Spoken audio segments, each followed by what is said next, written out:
Hello and welcome to Lord's Last Place. Sitting in Meg's chair today, I'm Abby Ansel, and in our space for this episode, we have the Lord's operational staff. Hi guys. Hello.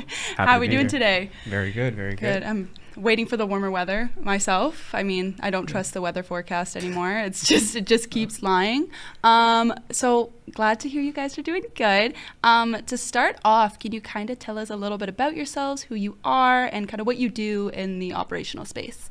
Sure, yeah. So my name's Zach. I'm the Sports Information and Marketing Coordinator here at Durham College. So that would be anything really like digital media marketing. So if you've ever been on durhamlords.com, if you're ever on our social pages, just kind of operating that. And then just general marketing around the school. So like last year we had that big branding project in the CRWC with the new wrap around the atrium. So just anything like that kind of gets the Lord's brand out there. Love. Yeah, I'm Cole. I'm the varsity game day coordinator.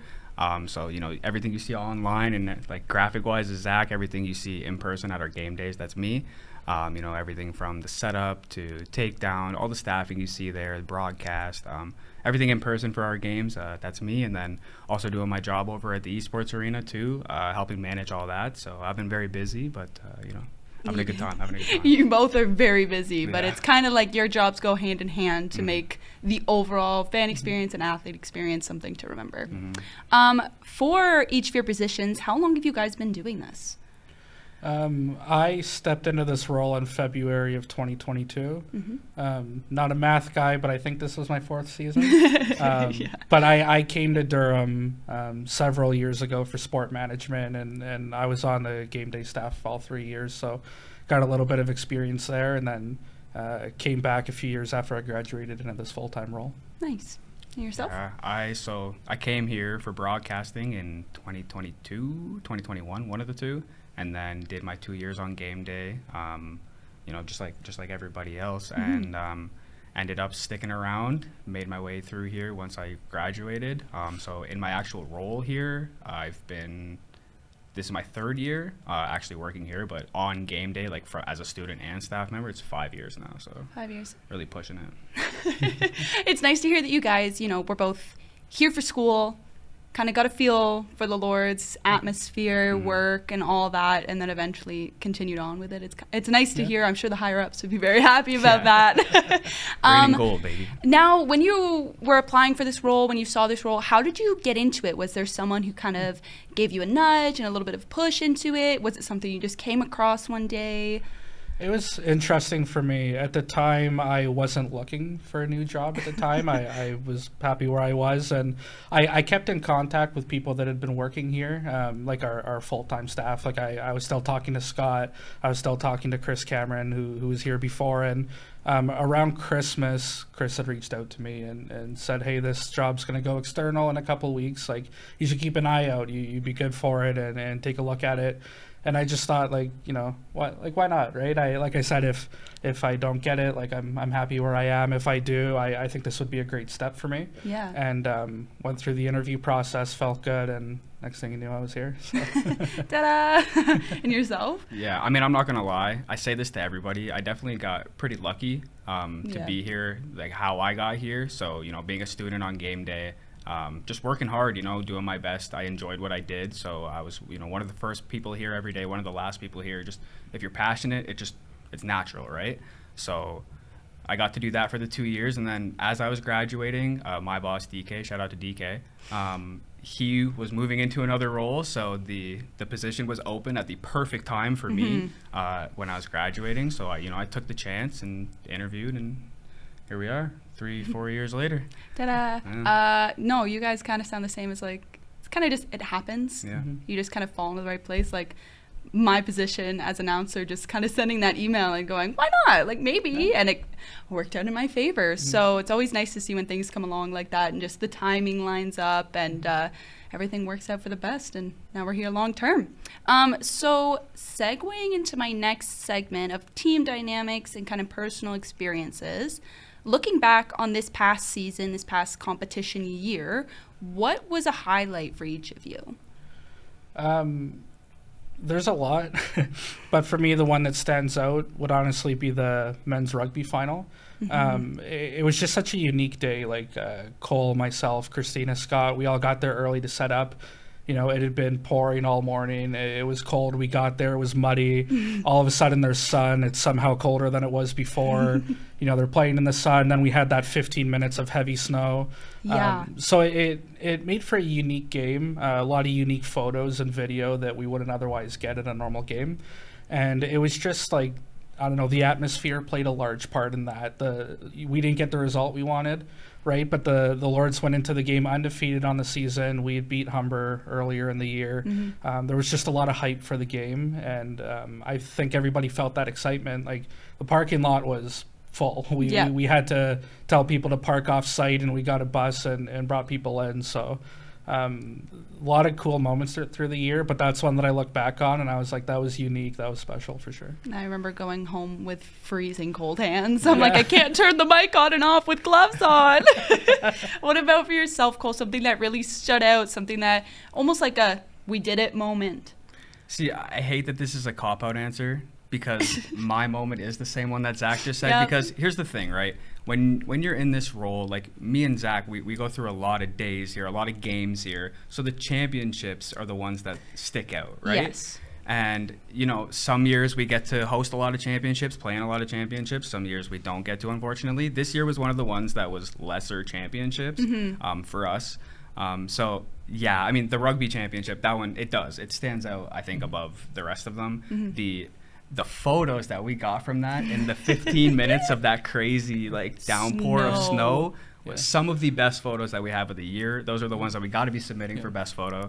Yeah. Like, the snow just started to come down, and I went to both of our photographers, and I said, like, please keep your finger on the button. Like, every photo you can get, just take it. Yeah. That's it, though, for sure. The championships, they come with a lot of stress. You were there. You can feel the stress. Yeah. The tension is at an all-time high, but it's those days that you spend weeks thinking about and stressing about before, the moment it's over, I don't even know what that feeling is, but that feeling that you get when you're walking away from those championships when it's over is like, it's the best feeling. It's literally the best feeling, and that's why they stand out so much. And I mean, that's why I have the same answer as you, because we didn't really have too many of those this year. So yeah, it's like that moment of you don't know whether you're relieved or stressed, but you know you need a couple days to process it fully, and then you can come back to the table and kind of talk to the team about how we felt. And I think overall everybody was really hyped for that game. I mean, the fans just bring such an extra level of energy. Like, your staff can be as excited as possible, your players can be excited as possible, but it's the fans who in turn make that experience that much more memorable for everybody. Shout out to the rugby fans. Oh my god. They show up every game. Every game they pack it up, and like, they are so loud, so passionate, some of the most fun fans for sure. So shout out to the rugby fans. 100%.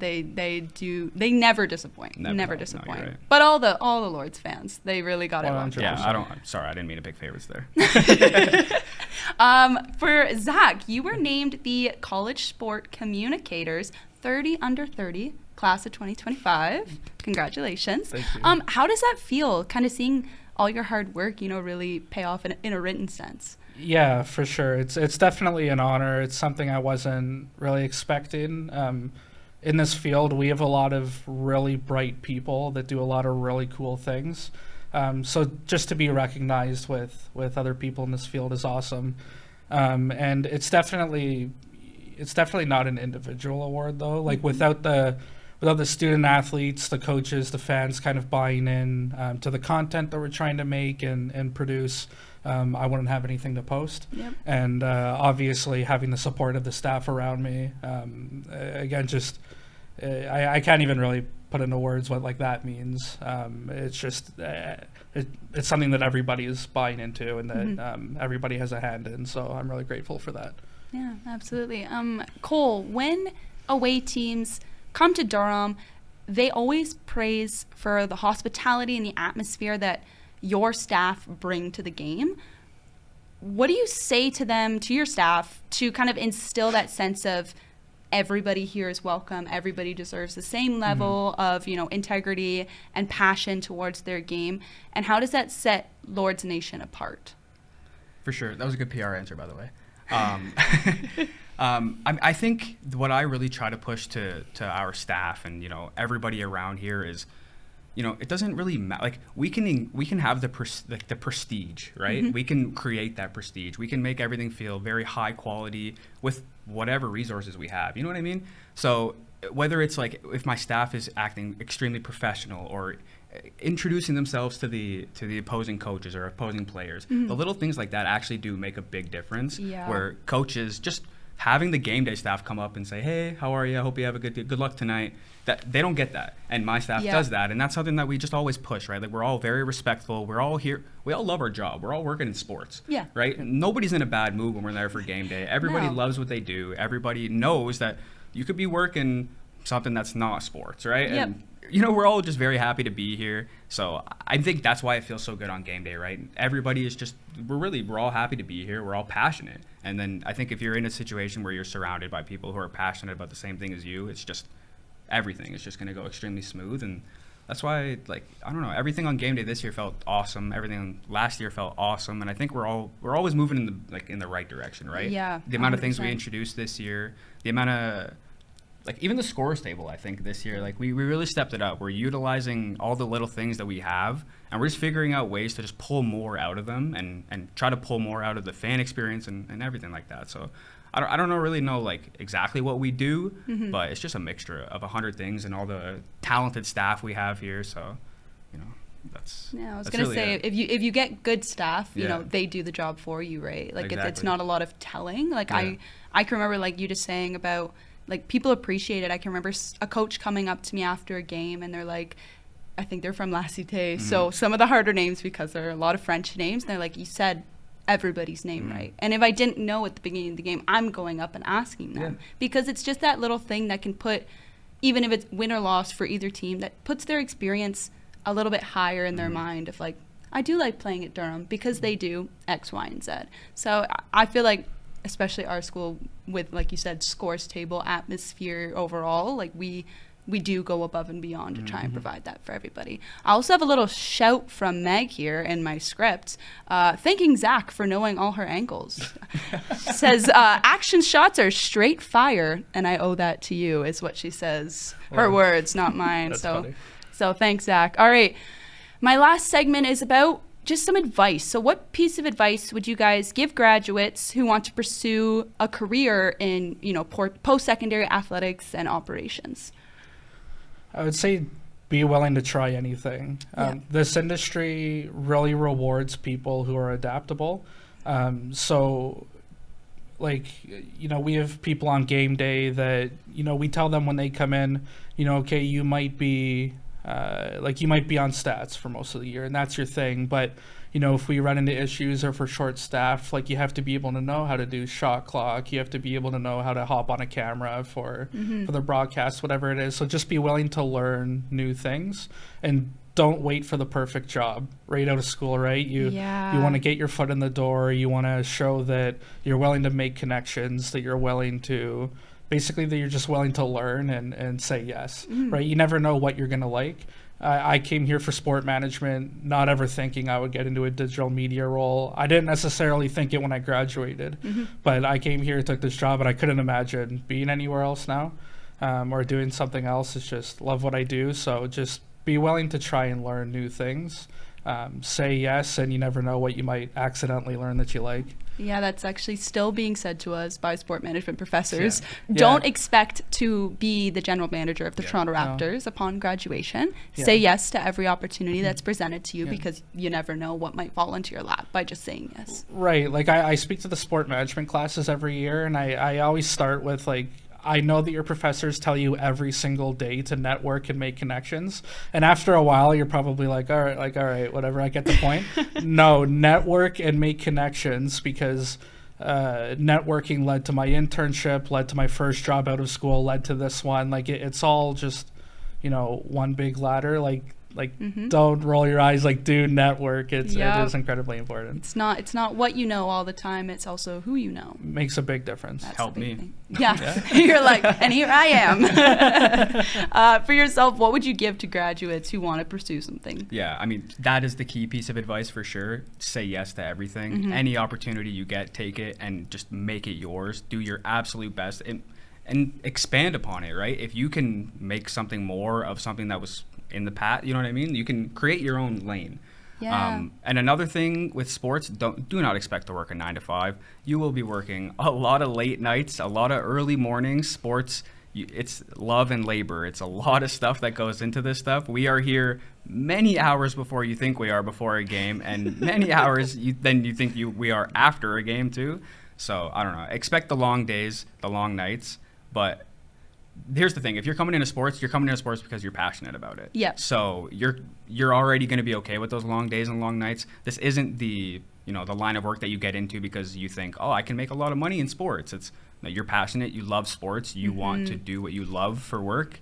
That's why you're in sports. So keep that mindset when the days and the nights feel hard, because you're going to get stressed, you're going to get very busy, you're going to get very overwhelmed. But yeah, just stay locked in. I think I have to trademark that L&L, love and labor to sports. Yeah. That's got to be put in a book somewhere. If you guys could go back to the first time you stepped into this role, what's something you would tell that person? First year, me? Yeah. Have some confidence in yourself. Yeah. Have some confidence in your ideas. The best things that we do, we put on after we get input from other people and hear other perspectives. It's not, and like my boss, like Scott, he'll be the first one to tell you, like, he doesn't want me to be a yes man, right? If I know the things that I know from experiencing games, from seeing what other schools do, things like that. Like, just trust your instinct, have some confidence, and don't be afraid to speak up and say, I don't think that's the best way we can do this. I have another idea, or no, I think that's a great idea. That's how I would do it too. Just don't be afraid to speak up, because your voice is valuable and people want to hear it. Yeah, I love that. That's good. I don't know what to say now. No, I was like, dang, that is really No, good. that's really good. No, if I had to go back and talk to myself from my first year, I would just make sure that I'm being very innovative, because we're in a space where you don't have a box around you. You really can expand this to whatever you want it to be. We could make our broadcast a Sportsnet level broadcast if we have enough people and enough time to do so. And there's so many things out there that companies are doing, and everybody is so creative nowadays in the media and the sports space. So, I mean, if I can go back and just talk to myself from 4 years ago, I would just say, just innovate. Continue to innovate, continue to be creative, continue to research, just continue to push the boundaries of what sports and collegiate sports can be. Yeah, and you said it yourself, like, we're constantly moving in the right direction season to season. I know since I've been a part of Lords Nation, things are just getting better and better and better every year. Right. And there's always something you can top. That's where that box just keeps getting bigger and bigger and bigger. Like, what else can you do to up the experience? For sure. My last question, what is your favorite part of Lords Nation? Now, this can be from work side, this can be from fan side. Like, what is your overall favorite part that you see through and through? It's 100% the people. Everybody wants to see everybody succeed. I think it's so cool. You go to a softball game, there's rugby players, baseball players there. You go to volleyball games, we see the golfers, the curlers. People just want to see everybody in the green and gold succeed. And honestly, that's my favorite part, right? It's easy to tell stories when again, everybody wants to be part of it, when everybody wants to, or when everybody has a story to tell. It's really neat. I'm sure you don't see this everywhere, but it really is a tight-knit community, and I think it's awesome. Yeah, no, it's all community. That's the best part about Lords Nation. Everybody from us on staff to all the students, all the student athletes, all the guys at Riot Radio, shout out to you guys, everybody at the DCSA, right? Like, everybody here, it's all big community. We're all big family. It's like, how can you not love that? That's my favorite part about Lords Nation, for sure. It's just, I've never felt so at home at work. You know what I mean? Oh, Yeah, I know exactly I'm what just you spitting mean. quotes today. Oh my gosh, someone get a book out. Write these down. Oh goodness. Is there anything you guys wanted to leave off today? I don't have anything else for you guys. Like, is there anything you've been wanting to say that you hasn't been said yet? Roll Lords. Follow us on Instagram at Durham Lords. Oh, yeah. Season's over, but next thing you know, schedules are coming out. Training camp dates will roll around. Just follow us on Instagram. Stay tuned. Yeah, a lot of ID camps coming and YouTube. up. Yeah, And YouTube. go on our and YouTube. Watch our broadcast. Facebook. and TikTok and all those. A lot of ID camps coming up for a lot of the teams. Yeah. So I'm excited to see what's next for Lords Nation. Yeah. Well, thank you so much for joining me today. It's been a blast. I love being in this seat, talking with people I love. All right, this has been Lord's Last Play with Athletics Operations. Don't forget to follow the Media Hub on social media at DCSA Media Hub. You can also keep up with us on the Lords by following at Durham Lords. Thank you, and good luck on exams, Lords Nation. Bye-bye.